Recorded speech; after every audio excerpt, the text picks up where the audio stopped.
Period ہے، اس کو عدہ کہا جاتا ہے.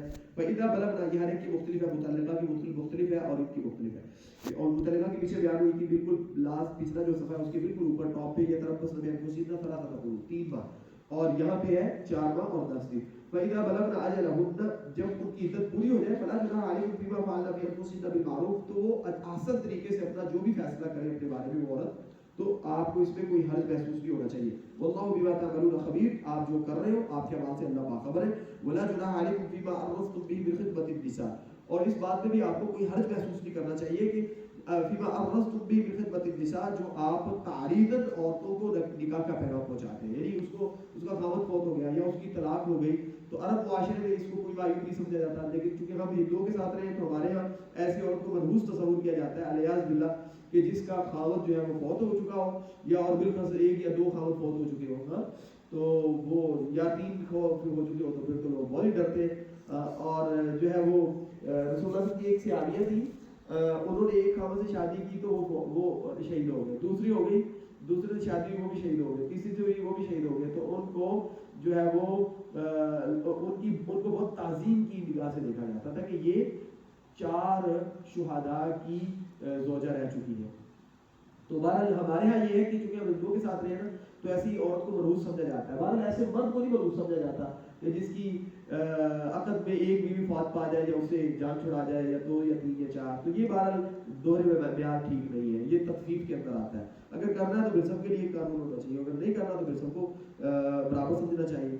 تو ایسی عورت جس کا خاوند فوت ہو جاتا تھا تو اس کے لیے کوئی مسئلہ نہیں ہوتا تھا، لوگ اس کے یہاں نکاح کا پیغام بھیجنا شروع کر دیتے تھے. تو اللہ تعالیٰ نے ارشاد فرمایا کہ اگر اس کو طلاق ہوئی ہے تو 3 ماہ تک کوئی پیغام نہیں پہنچائے گا، اس کو اپروچ نہیں کرے گا اس معاملے کے لیے. اور اگر اس کا خاوند فوت ہوا ہے تو 4 ماہ 10 دن تک اسے کوئی اپروچ نہیں کرے گا. ہاں آپ ان کو تعریضاً کوئی چیز، تعریضاً مطلب آپ میسج کنوے کر دیں کسی طریقے سے، تو یہ ٹھیک، یہ اس میں کوئی حرج نہیں ہے کہ آپ شادی کے وہاں ہے. اور اقرب تو بھی انفسکم، لیکن ہمارے یہاں تو یہ ٹرینڈ ہی نہیں ہے کہ مطلقہ سے کوئی شادی کر لے، یا جو ہے وہ خاوند فوت ہو جائے تو کوئی شادی کر لے، یہ تو کوئی اپنے دل میں لینے کے لیے تیار ہی نہیں ہوتا. اور اقرب تو بھی انفسکم، یا تم اس چیز کو اپنے دل و اپنے نفس کے اندر چھپا لو. رسول اللہ کے صحابی تھے ابو سلمہ، وہ اس دنیا سے رخصت ہو گئے، تو رسول اللہ صلی اللہ علیہ وسلم نے ام سلمہ رضی اللہ عنہ تھی، تو ان کو جو ہے وہ رسول اللہ صلی اللہ علیہ وسلم نے نکاح کا پیغام بھجوایا. تو جو ہے وہ انہوں نے 1-2 عذر پیش کیے، رسول اللہ صلی اللہ علیہ وسلم نے ان کا جواز پیش کیا، تو ان کی رسول اللہ صلی اللہ علیہ وسلم کے ساتھ شادی ہو گئی. تو یہاں پہ ہوتا تو پتہ نہیں لوگ کیا بناتے تھے. اسی طرح رسول اللہ صلی اللہ علیہ وسلم کی جتنی بھی زوجات سے جو بھی آپ صلی اللہ علیہ وسلم کا نکاح ہوا ہے، اس کے اندر رسول اللہ صلی اللہ علیہ وسلم کی یہ بنیادی طور پہ چیز شامل تھی کہ آپ صلی اللہ علیہ وسلم نے سارے کے سارے نکاح جو ہے وہ یا تو متوفا عنہا زوجہا یا متوفا طور سے کیے ہیں، اپنی امت کو یہ سمجھانے کے لیے کہ یہ شادی جو ہے اس کا مقصد کیا ہے.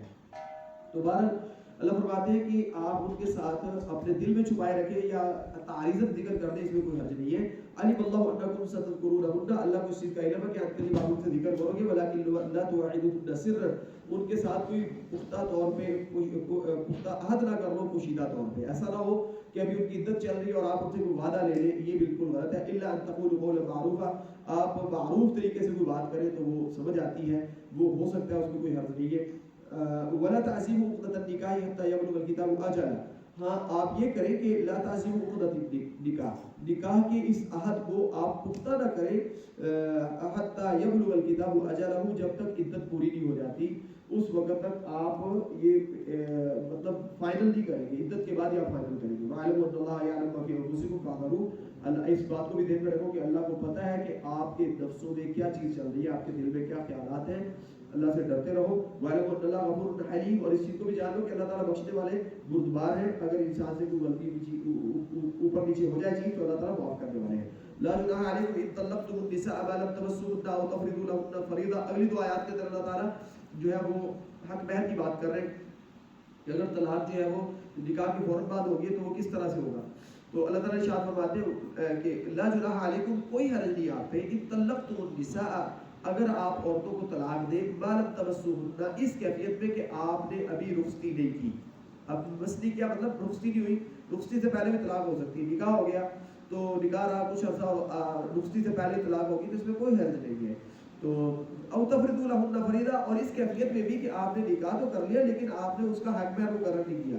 تو ایسی کیفیت میں کیا ہوگا، وہ بدتی ہو آپ نے حق پیر مقرر نہیں کیا، طلاق دے دی رخصتی سے پہلے ہی، تو آپ ان کو وہ فائدہ دیں گے الموسع قدرہ وعلی المقتر قدرہ، موسع جس کے پاس وسعت ہے وہ اپنے اعتبار سے فائدہ دے گا ایسی عورت کو جس کو اس نے طلاق دی رخصتی سے پہلے، وعلی المقتر اور وہ بندہ جس کے پاس تنگ دستی ہے، جس کے پاس کم ہے مال، وہ اپنے اعتبار سے فائدہ پہنچائے گا، متاعا بالمعروف، احسن طریقے سے آپ نے ان کو فائدہ پہنچانا ہے، حقا علی المحسنین، اور جو حسن سلوک کرنے والے محسنین ہیں ان کے اوپر تو یہ لازم ہے، وَإِن طَلَّقْتُمُوهُنَّ مِن قَبْلِ أَن تَمَسُّوهُنَّ وَقَدْ فَرَضْتُمْ لَهُنَّ فَرِيضَةً، اگر رخصتی سے پہلے آپ نے طلاق دے دی اور آپ نے اس کا حق پیر مقرر کیا ہوا ہے اور ان کو دے چکے ہو یا دینا ہے ابھی، تو طلاق ہو گئی، فَنِصْفُ مَا فَرَضْتُمْ، تو وہ جو مقرر کردہ حق پیر ہے اس کا نصف آپ ان کو دیں گے، إِلَّا أَن يَعْفُونَ أَوْ يَعْفُوَ الَّذِي بِيَدِهِ عُقْدَةُ النِّكَاحِ، ایک شکل یہ ہو سکتی ہے کہ آپ درگزر کر دیں یا وہ عورتیں درگزر کر دیں، ان کی طرف سے آپ کو ریلیکسیشن مل جائے، وہ سارے کا سارا اکبر واپس کر دیں، یا آپ یہ کریں کہ آپ نے دیا ہوا ہے تو آپ کے لیے میں نہیں لیتا ہوں واپس، آپ اپنے پاس رکھیں، تو کوئی حل نہیں اس میں، وَأَن تَعْفُوا أَقْرَبُ لِلتَّقْوَىٰ، مرد اگر درگزر کریں گے تو یہ زیادہ تقوی کے قریب ہے، تقوی کا تقاضا اس چیز پہ ہے کہ مرد معاف کر دے، وَلَا تَنْسَوْا الْفَضْلَ بَيْنَكُمْ، باہمی جو فضائل ہیں ان کو کبھی بھی فراموش نہ ہونے دیں، یعنی جو باہمی تعلقات ہیں، بڑے کی بزرگی کو اور جو سینئر ہے اس کے سینئر ہونے کو، بڑے کے بڑے پن کو کبھی بھی نظر انداز نہ کیا جائے، ان اللہ بما تعملون بصیر، آپ جو کچھ کر رہے ہو اللہ تعالیٰ اس سے باخبر ہے، اللہ اسے دیکھ رہے ہیں، حافظوا علی الصلوات، اب یہ جو معاملی معاملات ہوتے ہیں نا، خاندانی نکاح طلاق اور نکاح کے اور خاندانی جو امور ہے، ان کے اندر سب سے بڑا مسئلہ جو ہوتا ہے اللہ تعالیٰ اس کی طرف توجہ دلا رہا ہے، حافظوا علی الصلوات، اپنی صلوات کی حفاظت کرو، ان کی نگہبان بن کے رہو، والصلاۃ الوسطیٰ، اور بالکل صلاۃ الوسطیٰ، کچھ روایات کے مطابق اس سے مراد صلاۃ العصر ہے، وقوموا للہ قانتین، اور اللہ کے سامنے یکسو ہو کے کھڑے ہو جاؤ، یہ جو قوموا للہ قانتین ہے یہ بڑے عام الفاظ ہیں، صحیح بخاری میں موجود ہے، صحابہ کرام بیان فرماتے ہیں کہ ہم جو ہے نا وہ یکلم احدنا صاحبہ بحاجتہ، صلاح کے دوران ابتدا میں یہ اجازت تھی کہ کوئی شخص جماعت کے اندر اپنے ساتھ والے شخص سے بات پوچھ سکتا ہے، اس سے ڈسکشن کر سکتا ہے، بات چیت کر سکتا ہے، آگے صلاح چل رہی ہے، فرض چل رہا ہے، امامت ہو رہی ہے اور بندہ پیچھے پوچھ سکتا ہے، ابتدا میں یہ حکم تھا، تو صحابہ کرام بیان فرماتے ہیں کہ جب یہ والی حصہ نازل ہوا اس آیت مبارکہ کا، وقوموا للہ قانتین، یکسو ہو کر فرما بردار ہو کے اللہ کے سامنے کھڑے ہو جاؤ، تو امرنا بالسکوت، اس موقع پہ ہمیں حکم دیا گیا، اس مدینہ میں آ کے یہ حکم ملا ہے کہ اب آپ نے خاموش رہنا ہے صلاح کے اندر، اور نہی عن الکلام، اور آپس میں بات کرنے سے ہمیں منع کر دیا گیا، تو مقصد یہ ہے کہ ابتدا میں یہ تدرج فی التشریع سے کہا جاتا ہے، یعنی اسٹیپ بائی اسٹیپ اللہ تعالیٰ نے چیزیں امپلیمنٹ کی ہے، تو پہلے صلوات جو ہے، جیسے کہ اگر آپ اس کے اوپر ایک غور کریں تو پہلے صلوات کتنی تھی، اقیموا الصلاۃ طرفی النہار، سورہ ہود کے اندر ہے کہ آپ فجر کی، صبح اور شام کی، یہ فجر اور مغرب یہ دو صلوات تھی، اس کے بعد پھر اللہ تعالیٰ نے اس کو بڑھا دیا، لیکن ظہر اور عصر جو ہے ان کی 4 رکعت نہیں تھی، 2 رکعت تھی، پھر فردر، اور آپس میں بات کرنا بھی جائز تھا، اور پھر فردر کیا ہوا، اس کے بعد یہ ہوا کہ پھر جب مدینہ میں آئے ہیں تو وہ 5 صلوات پوری فرض ہوئی، اور 5 صلوات کے اندر بھی بات کرنا جائز تھا، 2 ہجری میں ہوا، لیکن جب یہ آیت مبارکہ نازل ہوئی تو اس کے بعد پھر آپس میں بات کرنا بھی حرام کر دیا گیا، منع کر دیا گیا، تو اس طرح سے کوئی بھی چیز ہو تو آہستہ آہستہ اس کی امپلیمنٹیشن ہونی چاہیے، ایسا نہیں ہے، اسلام اس چیز کو بالکل بھی پسند نہیں کرتا کہ جی آپ ادھر قانون پاس کریں اور وہ اگلے دن امپلیمنٹ ہو جائے اور اس کے اوپر آپ پکڑ شروع کر دیں اور لوگوں کو الٹا لٹکانا شروع کر دیں، یہ اسلام کے بالکل مزاج کے خلاف ہے، تو اللہ فرماتے ہیں کہ فَإِنْ خِفْتُمْ فَرِجَالًا أَوْ رُكْبَانًا، ایک اور لیکسنشن ہے، یہ آسانی یہ ہے، اِنْ خِفْتُمْ، اگر حالت خوف ہے، اگر جنگ کی حالت ہے، فَرِجَالًا، تو پیدل چلتے چلتے ہی اپنے قدموں کے بل ہی چلتے چلتے ہی آپ صلاح ادا کر لیں، اور رکبانن، اگر آپ راکب ہیں، راکب کسے کہتے ہیں، سواری کے اوپر، گاڑی کے اوپر بھی صلاح ادا کر سکتے ہیں، ٹھیک ہے، گاڑی کے اوپر بھی اگر آپ خفتم کے اندر آتے ہیں تو جو ہے صلاح ادا کی جا سکتی ہے حالت خوف کے اندر، حالت خوف میں کئی چیزیں آتی ہیں، ان میں ایک چیز اور بھی شامل کی گئی جو ہمارے لیے، کچھ لوگ کہتے ہیں کہ اگر صلاح کے جانے کا وقت ہے اور صلاح کے وقت کے ضائع ہونے کا یا نکل جانے کا ڈر ہے تو یہ بھی ایک خوف کی کیفیت ہے، تو اس میں بھی کیا جا سکتا ہے، مطلب آپ جہاز کے اندر ہیں تو جہاز کے اندر آپ کو پتا ہے کہ نہیں آپ وہاں پہ تو آپ رکبان، آپ سواری کے اوپر ہی صلاح ادا کر سکتے ہیں، دوبارہ اس چیز پہ اللہ تعالیٰ نے فلیکسیبلٹی دی ہے، خوف کی حالت میں یہ کیا جا سکتا ہے، فَإِذَا أَمِنْتُمْ فَاذْكُرُوا اللَّهَ، فَإِذَا أَمِنْتُمْ، جب آپ امن میں آ جائیں، وہ حالت وہ والی نہ ہو خوف والی، فَاذْكُرُوا اللَّهَ كَمَا عَلَّمَكُمْ، تو بہرحال پھر وہ پہلے والی جو سچویشن ہے وہی اپلیکیبل ہوگی جس طرح اللہ نے آپ کو تعلیم دی ہے عام حالت میں صلاح کی، وہ آپ نے کر لی ہے، مَا تُكُونُوا تَعْلَمُونَ، وہ چیز اللہ نے آپ کو سکھا دی جس کا آپ کو پہلے علم نہیں تھا، وَالَّذِينَ يَتَوَفَّوْنَ مِنكُمْ وَيَذَرُونَ أَزْوَاجًا، وہ لوگ جو تم میں سے وفات پا جاتے ہیں اور وہ بیویاں چھوڑ جاتے ہیں، وصیۃ لِأَزْوَاجِهِمْ، ان کی بیویوں کے حق میں ایک وصیت ہے اللہ تعالیٰ کی ان کے ورثاء کو، متاعًا إلى الحول غیر اخراج کہ ان کے جو خاندان کے لوگ ہیں وہ ان بیویوں کو، ان عورتوں کو جن کے خاوند فوت ہو چکے ہیں، ان کی پراپرٹی سے 1 سال تک فائدہ اٹھانے کی اجازت دیں غیر اخراج، اور انہیں بالکل خارج نہیں کریں گے. فإن خرجنا اگر وہ خود بخود اس سے علیحدہ ہو جائے، نکل جائے، تو فلا جناح علیکم فیما فعلن فی انفسہن بالمعروف، تو اپنے بارے میں جو بھی وہ اچھے طریقے سے فیصلہ کریں، آپ کو اس میں کوئی حرج نہیں ہونا چاہیے، کوئی پریشانی نہیں ہونی چاہیے. واللہ عزیز الحکیم، اللہ غالب ہے، حکمت والے ہیں. یعنی مطلب یہ ویسے بنیادی طور پہ تو یہ وہ احکام ہے جو منسوخ ہو گئے تھے سورہ نساء میں آیت میراث کے ساتھ. جب وراثت کا حصہ مقرر کر دیا گیا تو اس وقت پھر جو ہے وہ یہ کر دیا گیا کہ اب آئندہ ایسا نہیں ہوگا، آئندہ وہی شخص جو ہے وہ جو حصہ اللہ نے مقرر کر دیا اور اس کو وہی ملے گا. لیکن بہرحال کچھ علماء نے اس بات کو رکھا ہے کہ وراثت کا حصہ ملنے کے باوجود بیوی جو ہے وہ خاوند کی پراپرٹی، اس کے گھر، اس کی چیزوں سے 1 سال تک مستفید ہو سکتی ہے. اس کو باقی ورثاء کو اس سے بے دخل نہیں کرنا چاہیے.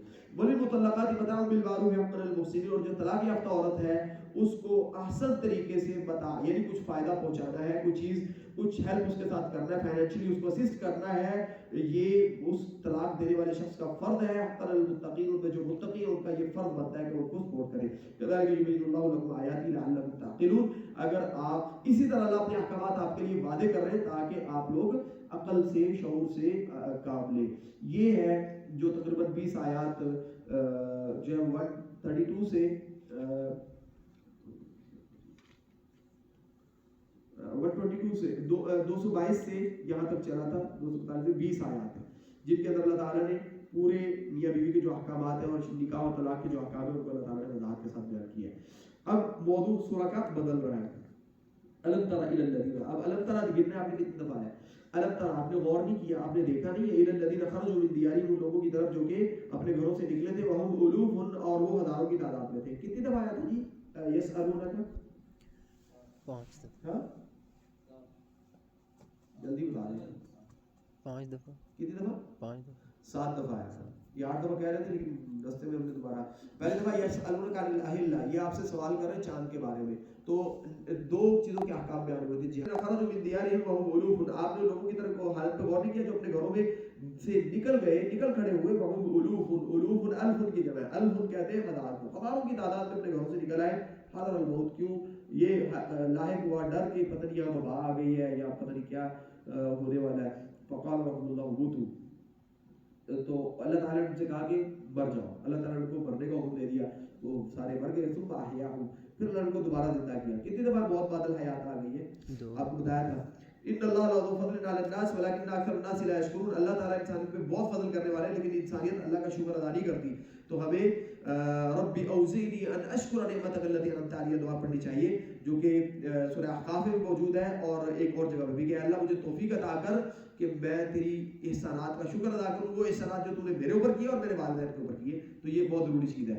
وقاتلوا فی سبیل اللہ واعلموا ان اللہ سمیع علیم، اور اللہ کی راہ میں قتال کرو اور اس بات کو ذہن میں رکھ لو، جان لو کہ اللہ تعالیٰ سنتے بھی ہیں اور علم بھی رکھتے ہیں. من ذا الذی یقرض اللہ قرضا حسنا فیضاعفہ لہ اضعافا کثیرا، کون ہے جو اللہ تعالیٰ کو قرض حسنہ دے تو اللہ تعالیٰ اس کو اس کے لیے بہت زیادہ بڑھا کے عطا کریں گے، واپس کریں گے. واللہ یقبض ویبسط، اور جو قبض و بسط ہے، قبض کا معنی تنگ دستی اور بسط کا معنی فراخی، یہ جو فراخی اور تنگ دستی ہے یہ اللہ تعالیٰ کے اختیار میں ہے. وَإِلَيْهِ تُرْجَعُونَ، اور آپ نے پلٹ کے پیش بھی اللہ کے سامنے ہونا ہے. آپ نے پلٹ کے اللہ کے سامنے پیش ہونا ہے. الم تر الی الذی، کتنی دفعہ ہو گیا؟ الم تر الی الملأ من بنی اسرائیل، یہ دوسری دفعہ آ گیا. الم تر الی الملأ من بنی اسرائیل، اب بنی اسرائیل کے ان حکمرانوں کی طرف آپ نے غور نہیں کیا. ملا کہتے ہیں ان حکمرانوں کو جن کا پریشر بہت زیادہ ہوتا ہے لوگوں کے اوپر. ملا کا مطلب ہوتا ہے، ملا ہم لوگوں کا مطلب ہوتا ہے بھر دینا. تو جن کو دیکھ کر لوگ باروب اور ان کی آنکھیں روب سے بھر جاتی ہیں، اس نسبت سے ان کو ملا کہا جاتا ہے. تو الم تر الی الملأ من بنی اسرائیل، آپ نے بنی اسرائیل کے حکمرانوں کی طرف نہیں دیکھا جو بنی اسرائیل میں سے تھے موسیٰ علیہ السلام کے بعد. اذ قالوا من بعد موسیٰ اذ قالوا لنبی لہ ابعث لنا ملکا نقاتل فی سبیل اللہ، جب انہوں نے اپنے نبی سے کہا، یہ سموئیل تھے بائبل کے مطابق ان کا نام تھا، اور سمعون کچھ نے نام لکھا ہوا ہے، کچھ نے شمعون لکھا ہوا ہے، پر جو بھی تھے. تو انہوں نے اپنے نبی سے یہ کہا کہ ابعث لنا ملکا، ہمارا ایک حکمران مقرر کر دیجیے، نقاتل فی سبیل اللہ، ہم اللہ کے راہ میں قتال کرنا چاہتے ہیں. قال هل عسیتم ان کتب علیکم القتال الا تقاتلوا، انہوں نے کہا کہ کوئی بعید نہیں، مجھے لگ رہا ہے کہ ایسا ہوگا کہ تم پہ قتال فرض کر دیا جائے گا تمہاری ریکویسٹ پہ اور پھر تم قتال نہیں کرو گے. قالوا وما لنا الا نقاتل فی سبیل اللہ، انہوں نے کہا کیوں اللہ کی راہ میں قتال نہیں کریں گے. وقد اخرجنا من دیارنا وابنائنا، ہمیں ہمارے گھر ہم سے ہمارے گھر چھین لیے گئے اور ہم سے ہماری اولادوں سے ہمیں بے دخل کر دیا گیا، اب بھی ہم قتال نہیں کریں گے۔ فلما كتب عليهم القتال، جب اللہ کی طرف سے ان پہ قتال لازم کر دیا گیا، تولوا الا قليلا منهم، تو وہ سارے کے سارے پھر گئے ما سوائے چند لوگوں کے، واللہ علیم بالظالمین، اور اللہ تعالیٰ ظالموں سے خوب آگاہ ہے، واقف ہے۔ یعنی ظالم کس کے لیے بولا گیا؟ جو ایک کمٹمنٹ کرتے ہیں اور اس کو پھر پورا نہیں کرتے۔ وقال النبی ان اللہ قد بعث لكم طالوت ملکا، اور ان کے لیے نبی نے اعلان کیا بھی آپ کی ریکویسٹ پہ اللہ تعالیٰ نے طالوت علیہ السلام کو تمہارا حکمران بنا دیا ہے۔ قالوا ان يكون له الملك علينا ونحن احق بالملك منه، انہوں نے کہا کہ اس کو ہمارے اوپر اقتدار کیسے مل سکتا ہے، حکومت کیسے مل سکتی ہے، جبکہ ہم اس سے زیادہ مستحق ہیں حکمرانی کے۔ ولم یؤت سعۃ من المال، جبکہ ان کو مال کی وسعت بھی نہیں دی گئی، مالی طور پہ بھی مخلوق ہے اور جو ہے وہ ہمارے برابر بھی نہیں ہے، تو یہ کیسے حکمران ہو سکتے ہیں؟ قال ان اللہ، یہ جو پولیٹیشنز کا مالدار ہونا ہے یہ بنی اسرائیل سے لیا لوگوں نے۔ قال ان اللہ اصطفیٰ علیکم، تو نبی نے کہا کہ اللہ تعالیٰ نے ان کو منتخب کیا ہے، استفاء ہے، یعنی مصطفیٰ کا مطلب ہوتا ہے چنا ہوا، ان کی سلیکشن اللہ کی طرف سے ہے۔ وزادہ بسطۃ فی العلم والجسم، اور اللہ تعالیٰ نے کس بنیاد پر ان کو منتخب کیا ہے کہ یہ زادہ، اللہ نے ان کو زیادہ کیا ہے بسطۃ، وسعت کے اعتبار سے، فی العلم، علم کے اعتبار، علم میں، والجسم، اور جسم کے اعتبار سے، یعنی ان کے جسمانی طور پہ یہ اہلیت رکھتے ہیں، علمی طور پہ اہل ہے، کمپیٹنٹ ہے یہ بندہ، تو اس لیے اللہ نے ان کو منتخب کیا۔ واللہ یؤتی ملکہ من یشاء، اور حکومت اللہ کی سب سے بڑی بات یہ ہے کہ اللہ جس کو چاہے اپنی حکومت عطا کرے، واللہ واسع علیم، اور اللہ وسعت والے، علم رکھنے والے۔ وقال النبی من آیات ملکہ، نبی نے یہ کہا کہ اس کے اللہ کی طرف سے منتخب نبی ہونے کی، منتخب حکمراں ہونے کی نشانی یہ ہے کہ یأتیکم التابوت، کہ تمہیں تابوت ملے گا، فیہ سکینۃ من ربکم، جس میں تمہارے رب کی طرف سے تمہارے لیے سکینہ ہے، اور بقیۃ مما ترک آل موسیٰ و آل ہارون، اور وہ باقیات ہیں، وہ متبرکات ہیں جو کہ آل موسیٰ اور آل ہارون علیہ السلام چھوڑ کے گئے تھے۔ تحملہ الملائکہ، اس تابوت سکینت کو اٹھایا ہوگا فرشتوں نے۔ ان فی ذلک لآیۃ لکم ان کنتم مؤمنین، اگر آپ مومن ہو تو اتنی نشانی تمہارے لیے کافی ہے، ان کو آپ اپنا حکمران مان لو۔ فلما فصل طالوت بالجنود، تمہارا بالآخر کیا ہوا کہ طالوت کو ماننا پڑا، اور طالوت کی معیت کے اندر علیہ السلام یہ طالوت بھی مل گیا، اور جب وہ اپنی اس جنود سے اپنی وہ آرمی لے کے نکلے اور وہ اپنے علاقے کو چھوڑ کے وہاں سے نکلے، تو قال، انہوں نے یہ کہا ان اللہ مبتلیکم بنہر، بھی اللہ کی طرف سے آپ کے اوپر ایک آزمائش ہونے والی ہے، ایک دریا آئے گا، فمن شرب منہ فلیس منی، جس نے اس میں سے کچھ پی لیا تو اس کا میرے ساتھ کوئی تعلق نہیں ہے، وہ میری فورسز کے اندر نہیں رہے گا، وہ میری فوج کے اندر رہ کے لڑائی نہیں کرے گا۔ ومن لم یطعمہ، جس نے اس کو نہیں چکھا فإنہ منی، تو وہ میرے ساتھ لڑے گا، الا من اغترف غرفۃ، یعنی ہاں اتنی اجازت ہے کہ اپنے ہاتھ سے ایک چلو آپ پانی پی لیں، یہ اجازت ہے، زیادہ پینے کی اجازت نہیں ہے۔ فشربوا منہ، تو انہوں نے خوب اس میں سے پانی پیا، الا قلیلا منهم، بعض میں سے چند لوگوں کے۔ فلما جاوزہ، جب انہوں نے اس دریا کو وہاں سے پار کیا، ہوا انہوں نے، اور والذین آمنوا معه، اور ان کے ساتھ جتنے بھی ان کے لوگ تھے فوج کے، ان سب نے قالوا، اب یہ جو پانی پینے والے تھے انہوں نے کہا لا طاقت لنا اليوم، مجموعی طور پہ یہ سب کی رائے سامنے آئی کہ آج کے دن ہم میں طاقت نہیں ہے، بجالوت و جنودی، جالوت اور اس کے لشکر سے لڑنے کی، ٹکرانے کی ہمیں ہمت نہیں، لہذا کوئی مسالت کر لی جائے، کوئی لیدی کر لی جائے، کوئی اس طرح کا کام کر رہے ہیں، لڑنا ضروری نہیں ہے اور لڑنے کی طاقت نہیں ہے ہمارے پاس، ٹینکوں کے پردے ختم ہو چکے ہیں۔ قال الذين يظنون انهم ملاقوا الله، وہ لوگ جنہوں نے یقین تھا جن کا کہ انهم ملاقوا الله، ان کی اللہ تعالیٰ سے ملاقات ہونے والی ہے، انہوں نے یہ بیان دیا، ان کا بیان دیا یہ تھا کم من فئۃ قلیلۃ، کتنی ہی ایسی جماعتیں تھیں جو قلیل تھی تعداد کے اندر، غلبت، اور وہ غالب آ گئی، فئۃ کثیرۃ، بہت بڑی بڑی جماعتوں کے اوپر، باذن اللہ، اللہ کے اذن کے ساتھ۔ اللہ کا اذن یہ ہوتا ہے، اگر آپ کثرت میں ہے تو آپ یہ سمجھتے کہ آپ غالب آ جائیں گے، تو یہ تو دنیا میں ہر قوم سمجھتی ہے، تو اللہ کا اذن یہ ہے کہ ہم قلیل ہے تو بھی ہمیں یقین ہو کہ اللہ تعالیٰ ہمیں غلبہ عطا کریں گے۔ واللہ مع الصابرین، یہ ہے صبر، یہ ہے صبر، اللہ تعالیٰ ایسے لوگوں کے ساتھ ہوتے ہیں۔ دوبارہ ولما برزوا لجالوت وجنودہ، اور جب وہ سامنے آئے، برز کا مطلب ہے ایک فورس اس طرف ہے اور ایک اس طرف، بالکل آمنے سامنے آ گئے، تو اسی سے ایک لفظ بولا جاتا ہے دعوت مبارزت، یعنی آپس میں لڑنے کے لیے ایک دوسرے کو بلانا۔ تو ولما برزوا لجالوت وجنودہ، جب وہ بالکل سامنے کھل کے سامنے آئے جالوت اور اس کی لشکر کے، قالوا ربنا، تو انہوں نے یہ دعا کی طالوت علیہ السلام ان کی پوری آرمی نے کہ ربنا افرغ علینا صبرا وثبت اقدامنا وانصرنا علی القوم الکافرین، کہ اے اللہ ہمیں افرغ علینا صبرا، ہم پہ صبر انڈیل دے، اور اسی طرح ثبت اقدامنا، ہمارے قدموں کو ثابت کر دے، جما دے، وانصرنا علی القوم الکافرین، اور اس کافر قوم کے خلاف ہماری مدد کر، فہزموہم باذن اللہ، تو یہ اللہ کا اذن، یہ غالب آیا، اور انہوں نے اللہ کے امر سے ان کو مغلوب کر دیا اور ان کو فتح کر لیا اس چھوٹی سی جماعت نے. وقتل داؤد جالوت, اور داؤد علیہ السلام نے جالوت کو قتل کیا. اسے دعوت مبارزہ دی تھی تو داؤد علیہ السلام نے اس کو قتل کر دیا. وآتاہ اللہ الملک والحکمہ, اللہ تعالیٰ نے داؤد علیہ السلام کو حکومت بھی عطا کی اور حکمت بھی عطا کی. وعلمہ مما یشاء, اور اللہ تعالیٰ نے ان کو جو چاہا وہ تعلیم بھی دی. یہ انبیاء نبی بنا دیے گئے. ولولا دفع اللہ الناس, یہ اصل میں جو طالوت ہیں ان کے یہ داماد بن گئے تھے, اور اس کے بعد پھر اگلی حکمرانی ان کے پاس آئی اور ان کے بیٹے پھر آگے حکمران کر. ان کا نام کیا تھا؟ سلیمان علیہ السلام. سلیمان علیہ السلام. یہ ہے عروج, یہ ہے غزوہ بدر جو کہ بنی اسرائیل نے لڑا ہے. یہ بنی اسرائیل کا کیا ہے؟ غزوہ بدر. یہ وہ عروج ہے جس کو زوال کب آیا ہے, جس کا زوال سورہ بنی اسرائیل کی ابتدا میں جس کا. ٹھیک ہے, تو ان کو بار بار ان کے اوپر اس جو اسٹیٹ بنی تھی ان کی, اس کے اوپر بار بار حملے ہوتے رہے, اور بالآخر پھر اس کو رومیوں نے گرا دیا, اور اس کے بعد یہ دوبارہ کھڑے نہیں ہو سکے. اور رومیوں کے اوپر اللہ نے غلبہ دیا کن کو؟ پھر ثم رددنا لكم الكرة عليهم. رومیوں کو کن نے فتح کیا؟ مسلمانوں نے فتح کیا. رومیوں کو کس نے فتح کیا؟ مسلمانوں نے. تو اس کے بعد یہ دوبارہ ہم اسٹیٹ نہیں بنا سکے. یہ دوبارہ اسٹیٹ ان کی بنی ہے کب؟ بنی اسرائیل کی 1924 کے 24 میں شروع ہوئے اور 47 میں آگے تقریباً 48 میں ہمارے ساتھ وہ انڈیپینڈنس ان کو ملی ہے, اور انہوں نے وہ علاقے سارے آکوپائی کیے جو جہاں پہ آج وہ بیٹھے ہیں. دوبارہ اس درمیان میں ان کی حکومت دوبارہ نہیں بن سکی. یہاں پہ ان کی حکومت, ان پہ حملے بہت ہوتے رہے. ان کی پہلی یہ حکومت جو کہ داؤد علیہ السلام کی معیت میں اور اس جنگ کے نتیجے میں بنی تھی, تو بہرحال اس کے بعد جب یہ ختم ہوئی ہے تو دوبارہ یہ یہاں پہ جمع نہیں ہو سکے. یہ دوبارہ کب جمع ہوئے؟ سورہ بنی اسرائیل کے مطابق دوبارہ یہ اب جمع ہوئے. قیامت کی ایک بہت بڑی نشانی ہے ان کا اس علاقے میں دوبارہ جمع ہونا. اب جب بنی اسرائیل میں جائیں گے تو اس کے اوپر تفصیلی بات کریں گے.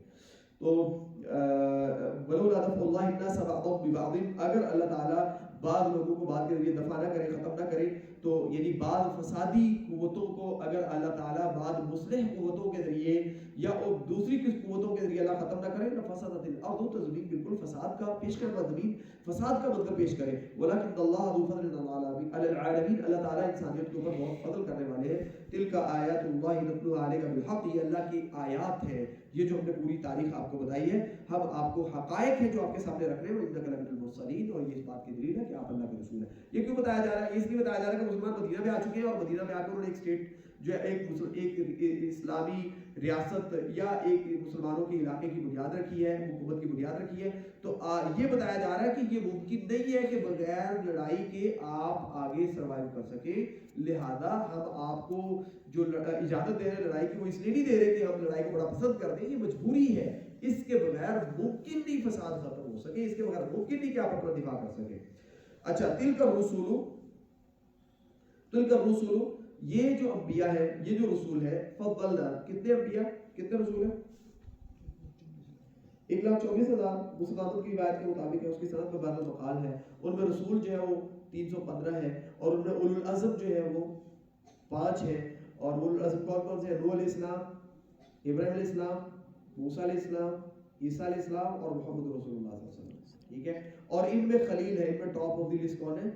خلیلان رسول اللہ صلی اللہ علیہ وسلم اور ابراہیم علیہ السلام. واتخذ اللہ ابراہیم خلیلا, حدیث کے مطابق واتخذ اللہ صاحبکم خلیلا.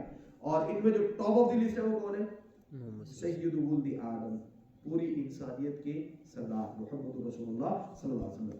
فضلنا بعضهم علی بعض, تو یہ تفضیل بین الرسول بالکل ٹھیک ہے.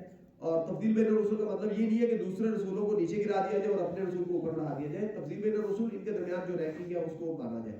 اور تفریق بین الرسول اس سورہ مبارکہ کے آخر میں وہ ممنوع ہے اور حرام ہے. تلک الرسول, یہ جو رسول ہے, فضلنا بعضهم علی بعض, ان کے بعد کو اپنے بعد کے اوپر فضیلت دی ہے. منهم من کلم اللہ, ان میں ایسے بھی لوگ موجود ہیں رسولوں میں جن سے اللہ ہم کلام ہوئے ہیں, یہ جیسے موسیٰ علیہ السلام, کلیم اللہ ان کا لقب ہے. وآتینا عیسی ابن مریم البینات, اور عیسیٰ ابن مریم کی تو ہم نے بالخصوص بہت وعدے احکامات کے ساتھ ان کی ہم نے مدد کی, ان کو ہم نے عطا کی بہت وعدے بینات روشن دلائل عطا کیے. وایدناہ بروح القدس, اور ان کی نصرت کے لیے ہم نے روح القدس جبریل امین کو بھیجا. کیسے؟ یعنی ان کی ولادت کے وقت بھی, اور بعد میں جب ان کے اوپر وہ ان کے خلاف بہت حکومت جاری ہو چکی تھی اس وقت بھی. وَلَوْ شَاءَ اللَّهُ مَا اقْتَتَلَ الَّذِينَ مِن بَعْدِهِم مِن بَعْدِ مَا جَاءَتْهُمُ الْبَيِّنَاتُ, اور اگر اللہ چاہتے تو یہ لوگ جو ان کے رسولوں کے بعد آئے ہیں یہ آپس میں لڑائی نہ کرتے, اس کے بعد کہ ان کے پاس واضح احکامات آ چکے تھے. وَلَكِنِ اخْتَلَفُوا, لیکن انہوں نے کیا کیا؟ اختلاف یعنی رسولوں کی تعلیمات پہ قائم رہے؟ نہیں. یہ اختلافات کیوں ہوئے؟ رسولوں کی تعلیمات پہ یہ قائم نہیں رہے، اس وجہ سے اختلافات اور لڑائیاں وجود میں آئی. فمنہم من آمن، تو ان اختلافات کے نتیجے میں کچھ لوگوں نے ایمان کا دامن تھام لیا، ومنہم من کفر، اور کچھ ایسے جو کفر کے راستے پہ چل پڑے، انکار کرنے پہ بھول گئے. ولو شاء اللہ لقتتلوا، اگر اللہ تعالیٰ کی مشیت ہوتی تو یہ نہ لڑتے آپس میں. یعنی اللہ کو یہ نہ سمجھے کہ اللہ تعالیٰ کے یہ دسترس سے باہر تھا اور اللہ تعالیٰ کا لحاظ باللہ فرقان جو ناکام ہو گیا، فیل ہو گیا، ایسی کوئی بات نہیں ہے. اگر اللہ چاہتے تو ان سے اللہ تعالیٰ وہ حریت اختیار جو ہے وہ ختم کر دیتے، یعنی فریڈم آف چوائس ان سے لے لی جاتی، لیکن یہ اللہ کے اصول کے خلاف ہے کہ اللہ بندوں کے پاس جو فریڈم ہے اس کو ختم کر دے. ولکن اللہ یفعل ما یرید، اللہ تعالیٰ جو چاہتے ہیں کرتے ہیں. اللہ نے ان کو فریڈم دی اور اسی امتحان کے لیے اس دنیا میں انسان کو بھیجا گیا کہ وہ کون سا راستہ اپنے لیے منتخب کرتا ہے. تو بہرحال یہ پہلے بھی لڑائیاں پیش آ چکی ہیں اور کفر اور اسلام آپس میں ٹکراتے رہے ایسے. اس لیے اے نبی آپ نے اس چیز سے پریشان نہیں ہونا، آپ کو دنیا میں بہرحال امن کے لیے یہ سب کچھ کرنا پڑے گا اور یہ مجبوری ہے، یہ قانون فطرت ہے. یا ایھا الذین آمنوا انفقوا مما رزقناکم من قبل ان یأتی یوم لا بیع فیہ ولا خلۃ ولا شفاعۃ. اے ایمان والو خرچ کرو اس میں سے جو ہم نے تمہیں عطا کیا ہے، من قبل ان یأتی یوم، اس سے پہلے کہ وہ دن آ جائے، لا بیع فیہ، جس میں کوئی خرید و فروخت نہیں ہے، ولا خلۃ، کوئی دوستی کام نہیں آئے گی خلیل سے آئیے، ولا شفاعت، کوئی سفارش کام نہیں آئے گی، والکافرون هم الظالمون، جو اس چیز کو نہیں مانیں گے وہی ظالم ہے. کیا مطلب؟ اللہ کے راہ میں خرچ نہیں کریں گے. وہ جو سمجھیں گے کہ ہمیں فلاں بچا لے گا یا خرچ نہیں کرتے ہم فلاں چیز ہمارے کام آ جائے گی، تو یہ ظلم کے راستے پہ ہے. اب تفصیلی بیان ہوں گے احکامات. 2 دفعہ آیا تھا یسألونہ کے اندر، ایک چیز 2 دفعہ احاطہ ہوا تھا اس کا، وہ کیا بنا؟ خرچ کرنا. یسألونک ماذا ينفقون، انفاق. تو اللہ تعالیٰ نے وہاں پہ اس کو تفصیلی بیان نہیں کیا. اب یہاں پہ 20 کے قریب آیات ہیں جن میں انفاق فی سبیل اللہ ہے، اور انفاق فی سبیل اللہ کے بالمقابل ایک تصور ہے اور ایک سوچ ہے اور ایک فکر ہے، اور وہ کیا ہے؟ انفاق کیا ہوتا ہے کہ ہم اپنی جائز کمائی ہوئی چیز کیا کریں؟ اللہ کی راہ میں قربان کر دیں. اور اس کے بالمقابل ایک سوچ ہوتی ہے، وہ ہے کہ لوگوں کے منہ کے نوالے چھیننا، اور اس کے لیے ایک پورا سسٹم بنایا جاتا ہے جس کو کیا کہا جاتا ہے؟ ربا. کیا کہا جاتا ہے؟ ربا. غریبوں کے منہ سے نوالے چھیننا، جو کمزور حکومتیں نظام ہیں ان کو مزید کمزور کرنا. تو یہ دونوں بالمقابل ایک دوسرے کے نظر آئیں گے. اور اللہ تعالیٰ یہاں پہ اس کا ذکر کرنے سے پہلے اپنا پہچان کر رہے ہیں، بیان کر رہے ہیں کہ آپ نے خرچ کرنا ہے تو کس کے لیے کرنا ہے؟ اللہ کے لیے. تو اللہ کو پہلے پہچانیے، پہلے اللہ کو پہچانیے، پھر اللہ کے لیے خرچ کیجیے. اگر اللہ کی پہچان نہیں تو انسان بہت غلط راستے پہ چل سکتا ہے اور خرچ کیا ہوا اس کے لیے وبال جان بن سکتا ہے. تو اللہ اپنی پہچان بیان کرتے ہوئے ارشاد فرماتے ہیں اللہ لا الہ الا هو الحی القیوم، اللہ ہی وہ ہستی ہے کہ لا الہ الا ہو، اس کے علاوہ کوئی بھی عبادت کے لائق نہیں. الحی، وہی وہ زندہ ہے، القیوم، اور اس نے ہر چیز کو قائم کیا ہوا ہے. اللہ تعالیٰ کی زندہ ہونے کی دلیل یہ ہے کہ پوری کائنات چل رہی ہے، اس کا نظام چل رہا ہے. اگر اللہ تعالیٰ نہ ہو تو کچھ بھی نہ چلے، ہر چیز تباہ ہو جائے، رک جائے، ختم ہو جائے ہر چیز. لا تأخذہ سنۃ ولا نوم، ہم بھی زندہ ہیں لیکن ہماری زندگی میں نیند آتی ہے. اللہ کی زندگی اس طرح کی ہے، اللہ تعالیٰ کی حیات اس طرح کی ہے کہ اللہ تعالیٰ کو سینہ اور نوم یعنی نیند اور بالکل نہیں آتی. یہ پہلے اللہ تک کوالٹی بیان ہوئی. 4 یہاں پہ اللہ تعالیٰ کی خصوصیات بیان ہوگی، 4 صفات بیان ہوگی. لہو ما فی السماوات و ما فی الارض، آسمانوں و زمین میں جو کچھ بھی ہے وہ اللہ تعالیٰ کا ہے، اسی اللہ کا ہے، کسی کی اس میں کوئی شرکت نہیں ہے. جب ہر چیز اللہ کی ہے تو لہذا ہم بھی مالک ہوتے ہیں. ہماری اور اللہ کی ملکیت میں کیا فرق ہے؟ من ذا الذی یشفع عندہ الا بإذنہ، کون ہے جو یہ جرت کرے کہ اللہ کے سامنے بلند کشائی کر سکے بغیر اجازت کے؟ تو جو ہر چیز کے اللہ مالک ہے لہذا اللہ کے سامنے بلا اجازت کوئی لب کشائی بھی نہیں کر سکتا. یعلم ما بین ایدیہم، تیسری صفت اللہ تعالیٰ کی یہ بیان ہو رہی ہے کہ اللہ تعالیٰ صاحب علم ہے. ما بین ایدیہم وما خلفہم، جو عیاں ہے اور جو چھپا ہوا ہے، ہر چیز جو ہمارے سامنے ہے جو ہمارے پیچھے ہے، یعنی ہمارا مستقبل اور ہمارا ماضی، ہر چیز اللہ تعالیٰ کے علم کے اندر ہے. ولا یحیطون بشیء من علمہ الا بما شاء، اور نہیں یہ انسانیت احاطہ کر سکتی اللہ کے علم میں سے کسی چیز کا بھی مگر اس کی اجازت کے ساتھ. انسان بھی علم میں جتنی ترقی کر رہا ہے اور جتنا علم اس کے پاس آ رہا ہے یہ اللہ کی مشیت کے ساتھ ہے. اللہ چاہے تو اس انسان کے پاس ذرہ برابر بھی علم نہ ہو. تو وسع کرسیہ السماوات والارض، یہ اللہ تعالیٰ کی جو کرسی ہے اس کا ذکر ہے. کرسی ابن عباس سے مروی ہے کہ موضع القدمین، اللہ تعالیٰ کے قدم رکھنے کی جگہ ہے. اور احادیث کے اندر موجود ہے، ابو ذر رضی اللہ عنہ سے، جابر رضی اللہ عنہ سے مروی ہے کہ 7 زمین اور 7 آسمان کرسی کے مقابلے میں ایسے ہیں جیسے صحرا کے اندر آپ ایک چھوٹا رنگ جو ہے جو ہم پہنتے ہیں اپنی انگلی کے اندر، یہ پھینکیں تو جو رنگ ہے یہ 7 آسمان اور 7 زمین ہے، اور جو صحرا ہے وہ کرسی ہے. اتنی وسعت والی کرسی ہے، کرسی جو رب العالمین کی ہے. اور جو رب العالمین کا عرش ہے، یہ کرسی اور 7 زمین اور 7 آسمان یہ اس رنگ کا درجہ رکھتے ہیں اور رب العالمین کے عرش کے مقابلے میں. تو کرسی جو ہے وہ علیحدہ ایک چیز ہے اور عرش رب العالمین کا ایک علیحدہ چیز ہے. اور کرسی کا کچھ لوگ یہاں سے مراد دیتے ہیں کہ اللہ تعالیٰ کی حکومت اور اقتدار وہ لا آف نیچر جس کے ذریعے پوری کائنات چل رہی ہے، لیکن بہرحال یہ بھی اپنی جگہ پہ مراد ہو سکتا ہے، لیکن اس کا مطلب یہ نہیں کہ وہ کرسی نہیں ہے، کرسی اپنی جگہ پہ مراد ہے رب العالمین کی، اور جو ہے وہ رب العالمین کا عرش علیحدہ سے ہے ایک چیز ہے۔ عرش کا مطلب بھی جیسے اقتدار نہیں کیا جا سکتا، عرش اللہ تعالیٰ کی عظیم مخلوق ہے، اللہ تعالیٰ کی عظیم وہ ایک صفت ہے جو اللہ تعالیٰ اللہ رب العالمین کے لائق ہے، جس طرح اس طرح ہے، اس طرح کرسی بھی رب العالمین کی ایک عظیم صفت ہے جو اللہ تعالیٰ کی حکم اللہ تعالیٰ کی جو ہے نا وہ ذات کے جس طرح لائق ہے اس طرح کی ہے۔ تو اللہ تعالیٰ کی کرسی آسمان و زمین سے زیادہ وسیع ہے، ولا یؤودہ حفظہما، اور نہیں تھکاتی اس کو ان دونوں کی حفاظت۔ رب العالمین آسمان و زمین کی حفاظت کر رہے ہیں، اس میں جو چیزیں موجود ہیں ان سب کی اللہ تعالیٰ ضرورتیں پوری کر رہے ہیں، ان کی نگہبانی کر رہے ہیں، اور اللہ کو اس معاملے میں کوئی تھکاوٹ بھی نہیں آ لیتی۔ وهو العلی العظیم، اور اللہ تعالیٰ بڑے بلند اور بڑے عظمت والے ہیں۔ رسول اللہ صلی اللہ علیہ وسلم نے اپنے صحابی سے سوال کیا کہ بتاؤ ایو آیت، عبید بن کعب رضی اللہ عنہ، صحیح بخاری موجود ہے، بتاؤ قرآن مجید کی سب سے عظیم آیت کون سی ہے؟ تو انہوں نے کہا اللہ و رسول عالم۔ رسول اللہ صلی اللہ علیہ وسلم نے دوبارہ سوال کیا جس کا مطلب تھا کہ آپ اس کا جواب دو، آپ کے پاس علم کیا ہے؟ تو انہوں نے یہ کہا کہ اے اللہ کے نبی، میرے علم کے مطابق قرآن مجید کی سب سے عظیم جو آیا جو ہے وہ یہ والی ہے، اللہ لا الہ الا هو الحی القیوم۔ تو آپ صلی اللہ علیہ وسلم نے ان کو مبارکباد دی کہ تمہیں مبارک ہو، تمہارا علم تمہیں مبارک ہو۔ یہ مبارکہ کی بہت زیادہ فضیلت بیان ہوئی ہے، ابو ہریرہ کے واقعہ موجود ہے صحیح بخاری کے اندر کہ وہ ایک ان کی حفاظت مال کی حفاظت کی ان کی ذمہ داری موجود تھی، لگائی گئی تھی، تو وہ مال کی نگہبانی میں بیٹھے ہوئے تو ایک شخص آگے اس نے اس کے غلے میں سے چوری کرنی شروع کر دی، تو انہوں نے اس کو پکڑ لیا۔ 3 دفعہ یہ واقعہ پیش آیا، تو تیسری دفعہ وہ ہر دفعہ رونا پیٹنا شروع کر دیتا تھا اور وہ معافی مانگنا شروع کر دیتا تھا کہ آئندہ نہیں کروں گا۔ تو رسول اللہ صلی اللہ علیہ وسلم کے ان سے پوچھتے تھے کہ ابھی کیا بنا، یہ چھوڑ دیتے تھے، اس پہ ان کو رحم آ جاتا تھا۔ تو رسول اللہ صلی اللہ علیہ وسلم بتاتے رہے کہ یہ دوبارہ آئے گا۔ تیسری دفعہ انہوں نے کہا میں تمہیں رسول اللہ صلی اللہ علیہ وسلم کے پاس لازمی لے کے جاؤں گا۔ اس نے کہا میں تمہیں ایک علم کی بات بتاتا ہوں، آپ مجھے چھوڑ دیں۔ کیا؟ انہوں نے کہا جب آپ رات کو سونے لگے تو آیت الکرسی پڑھ لیا کریں۔ کیا ہوگا؟ لا یزال معک من اللہ حافظ، آپ کو اللہ کی طرف سے ایک پروٹیکٹر دے دیا جائے گا، ایک محافظ آپ کے اوپر مقرر ہو جائے گا۔ ولا یقربک شیطان، اور اس رات میں شیطان آپ کے قریب بھی نہیں آئے گا۔ تو کہتے ہیں میں نے اس کو چھوڑ دیا۔ صبح جب ہوئی تو رسول اللہ صلی اللہ علیہ وسلم سے بات ہوئی، آپ نے پوچھا کہ وہاں وہ کہاں گیا؟ میں نے کہا کہ اس نے مجھے علم کی بات بتائی تو میں نے چھوڑ دیا۔ تو کیا علم کی بات بتائی؟ فرمایا ابا انہ لکذوب ولکنہ صدق، فرمایا کہ وہ جھوٹا ہے، بہت جھوٹا ہے، لیکن اس نے یہ بات سچ بتائی ہے۔ اور وہ کیا، وہ کون تھا؟ کا شیطان، یہ شیطان تھا۔ تو مسئلہ ہے، اور اصل چیز یہ ہے کہ ہمیں اس کی پہچان ہو۔ جو شخص کسی کے بارے میں یہ سمجھتا ہے کہ جی اس فلاں بندے کو نیند اور اونگ نہیں آتی، فلاں بندہ ہر چیز کا مالک ہے، وہ نظام کو کنٹرول کر رہا ہے، ہر چیز اس کے اختیار میں ہے، تو در حقیقت وہ کس عہدے پہ بٹھانا چاہ رہا ہے؟ اللہ کے عہدے پہ بٹھانا چاہ رہا ہے۔ تو یہ صفات سمجھنے کا مطلب یہ ہے کہ یہ اللہ کی صفات ہے اور ان کے اندر کوئی اللہ کا شریک نہیں ہے۔ اس چیز کو سمجھنا چاہیے۔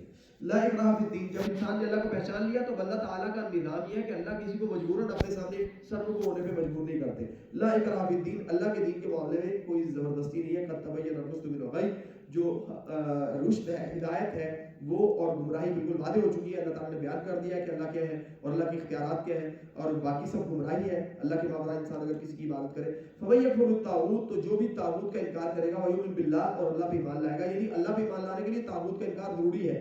طاغوت کا انکار مطلب جو اللہ کے علاوہ اور زمین کے مالک بنے بیٹھے ہیں، ہر چیز کا وہ سمجھتے ہیں کہ ہم ہی اس کائنات کے مطلق العنان ہے اور ہمیں کوئی پوچھنے والا نہیں، تو ان کا انکار پہلے کیا جائے اور پھر اللہ پہ ایمان لایا جائے۔ جو یہ کرے گا فقد استمسک بالعروۃ الوثقی، اس نے بہت مضبوط سہارا لے لیا، انفصام لہا، اب یہ سہارا کبھی نہیں ٹوٹے گا جب تک انسان خود نہ توڑ دے۔ واللہ سمیع علیم، اور اللہ تعالیٰ سننے والے علم رکھتے ہیں۔ یہ سہارا کیوں نہیں ٹوٹے گا؟ اس لیے کہ اللہ کا یہ اصول ہے، اللہ ولی الذین آمنوا، کہ اللہ تعالیٰ ان لوگوں کے دوست ہے جو ایمان والے ہیں، یخرجون من الظلمات الی النور، اللہ تعالیٰ ان کو ظلمات سے نکال کے نور کی طرف لے کے آتے ہیں۔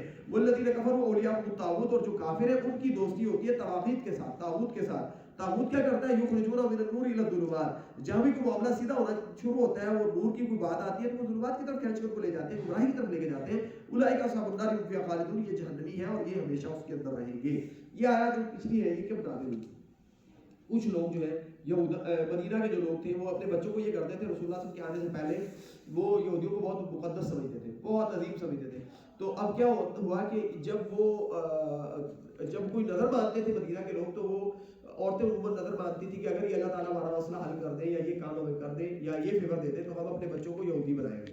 تو ان بہت سارے مدینہ کے لوگوں کے بچے جو ہے نا وہ یہودی بن گئے تھے، اور رسول اللہ صلی اللہ علیہ وسلم یہاں پہ آئے تو انصار وہ یہی لوگ جو ہے انصار اور یہ جو اوس اور خزرج کے لوگ تھے مدینہ کے لوکلز، یہ اسلام میں داخل ہو گئے. جب اسلام میں داخل ہوئے تو انہی کے بچے جو ہے پہلے سے یہودی بن چکے ہوئے تھے.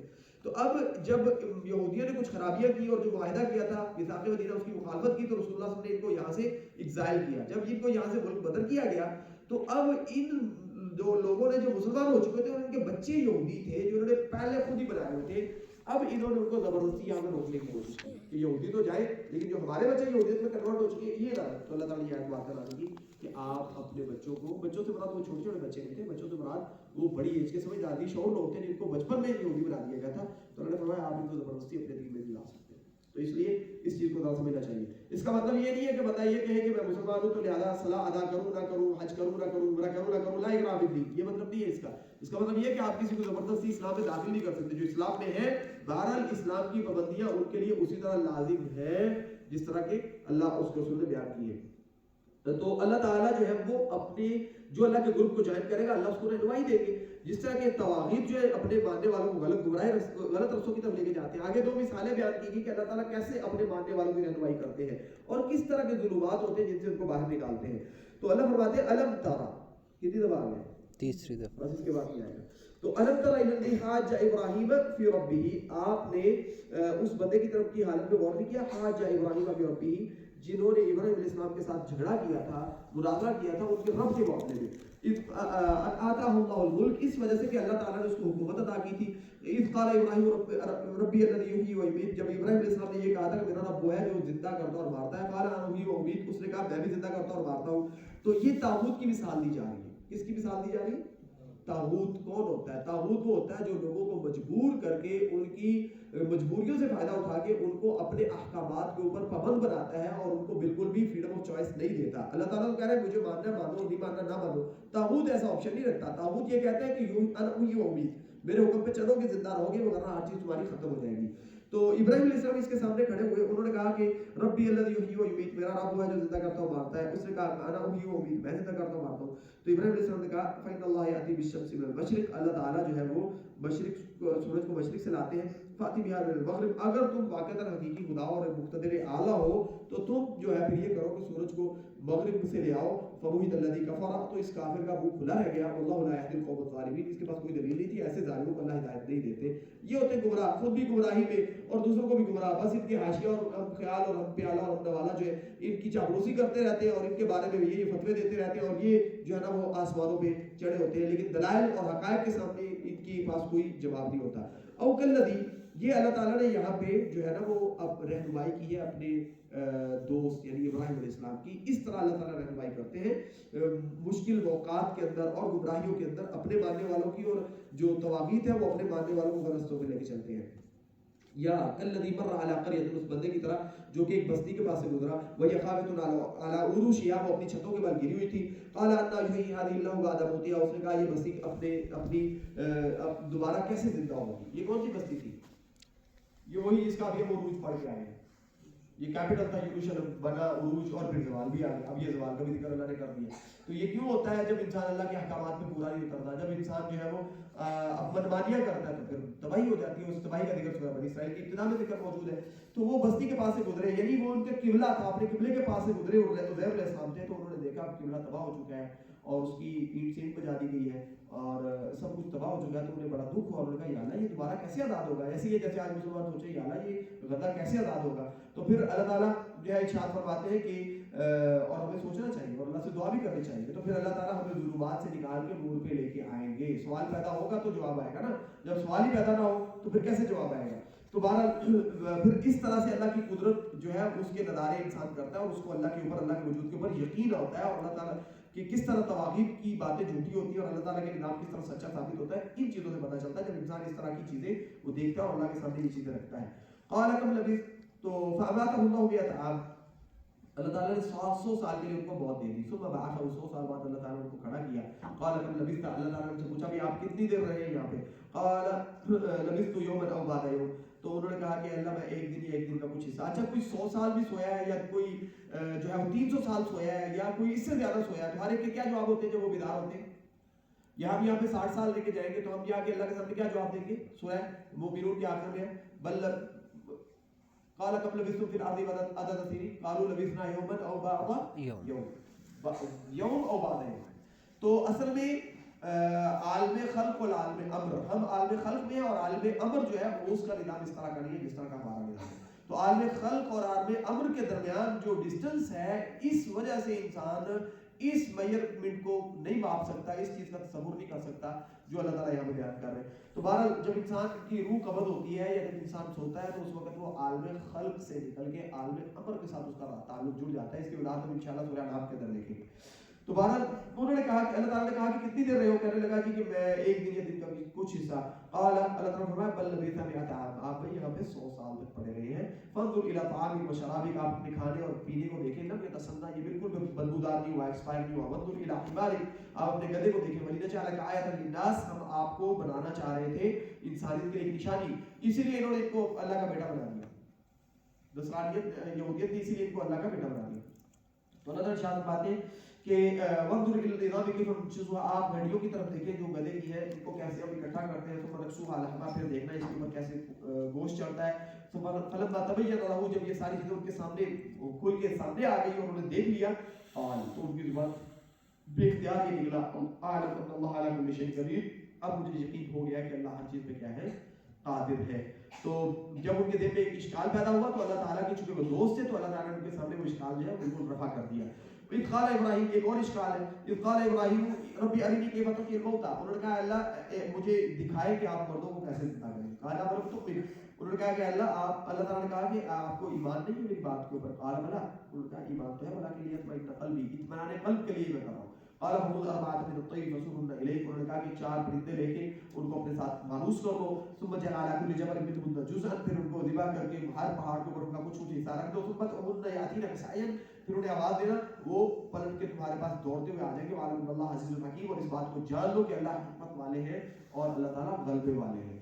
یہ ہے وہ ہستی جو موت و حیات کا مکمل اختیار رکھتی ہے. کسی طاغوت کو نہ سمجھنا کہ وہ تمہارے نفع نقصان کا مالک ہے، موت اس کے ہاتھ میں ہے، تمہارا ہر چیز وہ تباہ کر دے گا. یہ اللہ کے لیے اگر آپ نے خرچ کرنا ہے تو آپ کو پہلے یہ یقین ہونا چاہیے کہ مختار کل اور اقتدار اعلیٰ صرف ایک اللہ کا ہے، اور اللہ تعالیٰ کو کوئی کائنات کی قوت عاجز نہیں کر سکتی. وہ نہ ہو یہ والا معاملہ کہ جو کہتے تھے کہ اللہ فقیر ہو گیا لحاظ باللہ. تو لہذا اس تصور کے ساتھ اب آپ آئیے اس اصل چیز کی طرف کہ اللہ کے نام خرچ کرنا. تو اللہ فرماتے ہیں مثل الذین ينفقون اموالهم فی سبیل اللہ کمثل حبۃ انبتت سبع سنابل، وہ لوگ جو اللہ کے نام میں اپنا مال خرچ کرتے ہیں ان کے مالوں کی حقیقت ایسے ہے جیسے ایک دانہ وہ اس سے اگتی ہے 7 بالیاں، وہ اگاتا ہے 7 بالیوں کو، ہر بالی کے اندر فی کل سنبلۃ مئۃ حبۃ، 100 دانے ہوتے ہیں. واللہ یضاعف لمن یشاء، یعنی ایک انویسٹ کریں گے تو کتنا ملے گا؟ 700 ملے گا. واللہ یضاعف لمن یشاء، لیکن یہ بھی فکس نہیں ہے، اللہ جس کو چاہے اس سے بھی زیادہ دے دے. اللہ واللہ واسع علیم، اللہ بڑی وسعت اور علم والے ہیں. الذین ينفقون اموالهم فی سبیل اللہ ثم لا یتبعون ما انفقوا منا ولا اذى، وہ لوگ جو اپنے مال اللہ کے راہ میں خرچ کرتے ہیں اور پھر اس کے بعد وہ اپنے خرچ کیے ہوئے کے اوپر احسان جتلا کر یا تکلیف پہنچا کر جو ہے اس کو ضائع نہیں کرتے. لہم اجر عند ربہم، ایسے لوگوں کا اجر ان کے رب کے یہاں محفوظ ہے. ولا خوف علیہم ولا هم يحزنون، اور ان کے اوپر کوئی خوف اور کوئی غم نہیں ہوگا. قول معروف ومغفرۃ، آپ اچھی بات کر لیں اور آپ معافی مانگ لیں یہ بہتر ہے، یا درگزر کر دیں یہ بہتر ہے. صدقاتین، ایسے صدقہ کرنے سے یتبعها، جس کے بعد آپ اس صدقہ کی جس کے اوپر کیا اس کو ترک کرنا شروع کر دیں. واللہ غنی حلیم، اللہ ایسے صدقے سے غنی ہے اور اللہ بردبار ہے. یا ایھا الذین آمنوا لا تبطلوا صدقاتکم بالمن والاذى، اے ایمان کے دعوے دارو اپنے صدقات کو احسان جتلا کر اور تکلیف پہنچا کر ضائع نہ کرو، باطل نہ کرو. کالذی ينفق ماله رئاء الناس، بالخصوص اس بندے کی کیفیت پر اختیار نہ کرو. ينفق ماله، جو اپنا مال خرچ کرتا ہے رئاء الناس، لوگوں کو دکھانے کے لیے، ریاکاری کے طور پہ. ولا یؤمن باللہ والیوم الاخر، ایسے بندے کا اللہ پر آخرت پر ایمان نہیں ہے. فمثلہ کمثل صفوان، اس کی حالت صفوان کی سی ہے. صفوان جو ہے وہ صفا سے ہے. صفا کسے کہتے ہیں؟ پڑھ گئے صفا مروہ. ہاں، صفا جو ہے پہاڑی کو کہا جاتا ہے، تو صفا پہاڑی کو کہا جاتا ہے. صفوان اس سے ہے. صفوان چٹان کو کہتے ہیں، جو چٹانیں جن سے مل کے پہاڑ بنا ہوتا ہے. تو صفا اس لیے کہتے ہیں کہ وہ پہاڑی تھی. تو صفوان ایک چٹان کی مانند ہے. علیہ تراب، ایک چٹان جو ہے پتھر ہے، اس کے اوپر کچھ مٹی تھی. فاصابہ وابل، تو اس کے اوپر بارش برسی، تیز بارش. تو فترہ کا مسلسل، تو مٹی کے اوپر کچھ اگے گا وہ تو ساری اڑ جائے گی بارش کی وجہ سے. تو لا يقدرون على شيء مما كسبوا, ان لوگوں کا بھی معاملہ یہی ہے جو اللہ کے نام میں دکھاوے کے لیے خرچ کرتے ہیں, یہ جو کچھ کمایا ہے اس کے اوپر ان کی کوئی اختیار نہیں ہوگا قیامت والے دن. واللہ لا يهدي القوم الكافرين. اور یہ جو اللہ تعالیٰ کی نا احکامات کے منکر ہیں نا, کہ اپنی مرضی سے خرچ کر کے اس کو ضائع کر لیتے ہیں اور تکلیف پہنچاتے ہیں اور احسان جتلاتے ہیں, تو اللہ تعالیٰ ایسے لوگوں کو رہنمائی نہیں کر سکتے, نہیں کرتے. وَمَثَلُ الَّذِينَ يُنْفِقُونَ أَمْوَالَهُمْ ابْتِغَاءَ مَرْضَاتِ اللَّهِ, وہ لوگ جو اپنے جو المال خرچ کرتے ہیں اپنے اللہ رب العالمین کی خوشنودی کے حصول کے لیے, تثبیتا من انفسہم, اپنے نفسوں کو ثابت رکھنے کے لیے.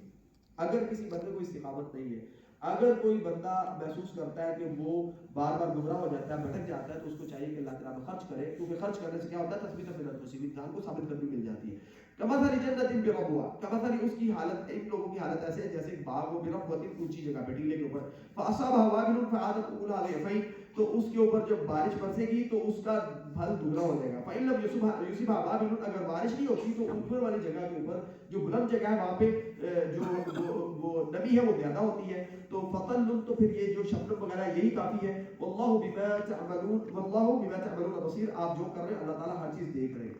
تو اَيَوَدُّ أَحَدُكُمْ أَن تَكُونَ لَهُ جَنَّةٌ, کیا تم میں سے کوئی بندہ یہ پسند کرتا ہے کہ اس کو ایک باغ ملے, لَهُ فِيهَا مِن كُلِّ جَنَّةٍ من نخیل و اعناب, ایسا باغ ہو جس میں کھجور کے درخت بھی ہو, جس میں انگور بھی ہو, انگور کی بیلیں بھی ہو, تجری من تحتها الانہار, نیچے سے پانی کا بندوبست بھی ہو, نیچے پانی بھی بہتا ہو, اور له فيها من كل الثمرات, اس کے اندر ہر طرح کا پھل بھی موجود ہو. وَأَصَابَهُ الْكِبَرُ, اب وہ شخص بوڑھا ہو چکا ہے, وَلَهُ ذُرِّيَّةٌ ضُعَفَاءُ, اولاد بھی چھوٹی چھوٹی کمزور ہے, وہ اس کو نگہبانی نہیں کر سکتی. فَأَصَابَهَا إِعْصَارٌ فِيهِ نَارٌ, تو وہاں پہ کیا ہوتا ہے, ایک شدید بگولا آتا ہے جس ٹورنیڈو کہا جاتا ہے, یعنی یہ جو مغرب میں چلتے ہیں نا, مغربی ریاستوں کے اندر چلتے ہیں وہ ٹورنیڈوز جس کو کہا جاتا ہے, کیا بگولا کہتے ہیں ہمارے یہاں, تو وہ ساری فصل ہر چیز تباہ کر دیتے ہیں.